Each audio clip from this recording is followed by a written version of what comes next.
she stopped posting her videos and disappeared from TikTok for a while. Oh, but it's not over for Narco Queen. So she's in prison for about 3 months, and she starts posting to TikTok again. Now, I don't know how Chilean prisons work, but I guess she has access to a phone and civilian clothing. But this is her cell, and that's her prison bunk bed back there behind her. But here's where it gets interesting. While she's in prison, she meets this woman, Antonella, her cellmate. Coincidentally, Antonella is also the leader of a drug trafficking gang, and it also runs in her family. So Antonella and Narco Queen have a lot in common. In fact, they have so much in common, they eventually fall in love, demonstrated by the many photos they take together. Now, after less than a year in prison, Narco Queen is let out early. And for the most part, she goes back to making her regular beauty influencer TikToks. Now, I don't know if she goes back to the trafficking lifestyle, but I found no evidence for that. But her girlfriend, Antonella, is still in prison, and Narco Queen misses her a lot, and she posts about it. Now, allegedly, the plan is to wait for Antonella's sentence to end so that the two can be together, as they are still very much in love. But then,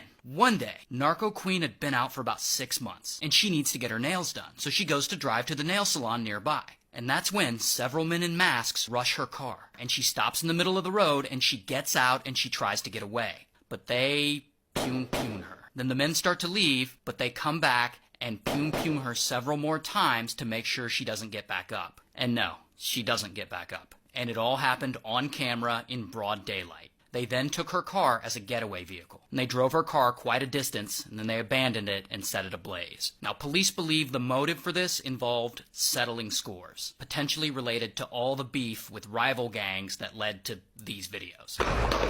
And yeah, by the way, Narco Queen's TikTok is still up. Shout out to Chile.